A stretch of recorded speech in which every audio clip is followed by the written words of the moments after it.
Dear audience, আসসালামু আলাইকুম। Dear audience, 2 bedroom, 2 toilet এবং 1 কিচেন রুম করতে কীরকম খরচ হয়েছে সেটা আমি আপনাদের মাঝে একটু শেয়ার করব।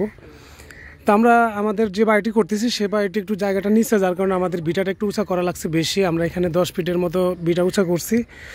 তো সবগুলো কলম দিয়ে উঠাইছি। আমাদের প্রায় এই কলমের উপরে 3 তলা, অর্থাৎ 3টা ছাদ দেওয়া যাবে। 3টা ছাদ দেওয়া গেলে আমাদের 4 তলা ফাউন্ডেশনের মতো প্রায়। তবে 4 তলার উপরে আর কোনো দেওয়া যাবে না, ছাদ দেওয়া যাবে না, টিন দিতে হবে। তো আমার এই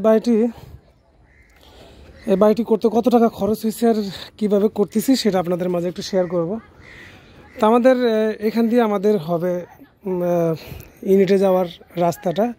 এটা আমাদের হাউস, এখানে 3টা চেম্বার আছে।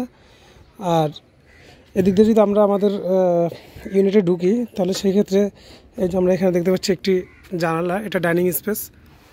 ডাইনিং স্পেসটা আমাদের একটু লম্বাই আছে, বড় আছে। আর এখানে আমাদের 2টা বেডরুমের ডিজাইন এবং একটা বেডরুমের সাথে অ্যাটাচ টয়লেট। আর এখানে একটা ডাইনিং স্পেসে একটা টয়লেট আছে আর একটা কিচেন রুম আছে। তো এই পর্যন্ত আমাদের ডিজাইনটা কেমন হয়েছে এবং কীরকম খরচ হয়েছে সব কিছু বিস্তারিত আপনাদের কাছে শেয়ার করব। এই দেখেন, আমি একটু জানালা বড় বড় রাখছি। এই যে জানালাগুলা 5 ফিট বাই 4.5 ফিট, একটু বড়ই রাখছি যাতে আলো বাতাস বেশি করে আসে।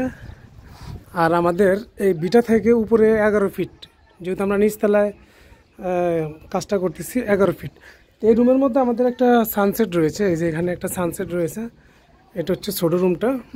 ছোটো রুম বলতে এখানে এটা হচ্ছে আপনার 9.5 ফিট বাই 10.5 ফিট। এই রুমটা 9.5 ফিট বাই 10.5 ফিট।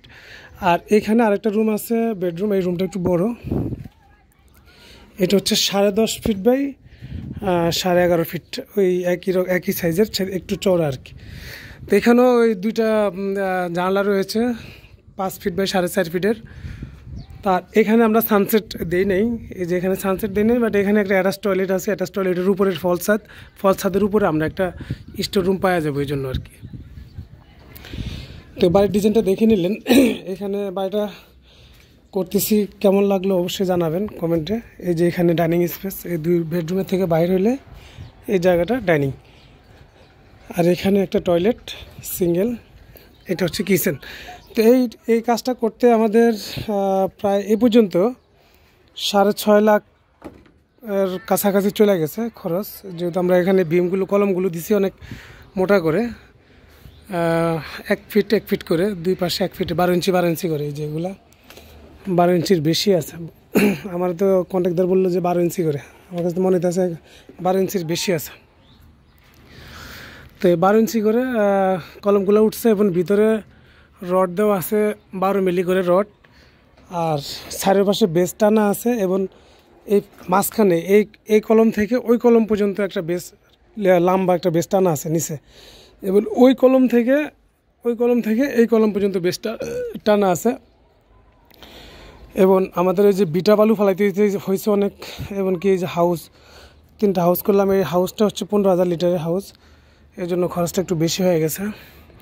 তো সব মিলে এই পর্যন্ত আমাদের এই বাড়িটা করতে এই পর্যন্ত 6 থেকে 6.5 লাখ টাকার মতো খরচ হয়ে গেছে।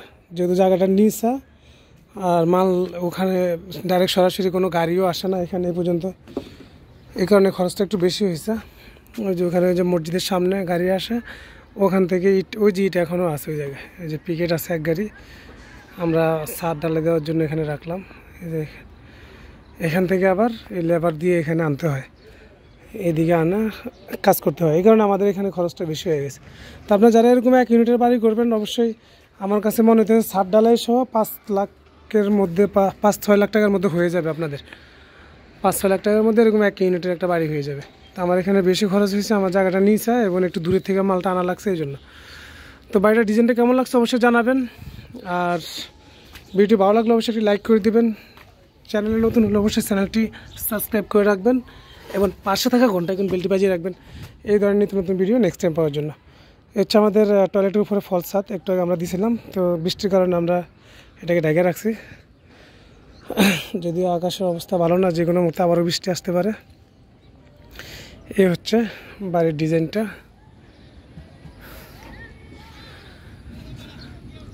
কেমন লাগলো অবশ্যই কমেন্টে জানাবেন।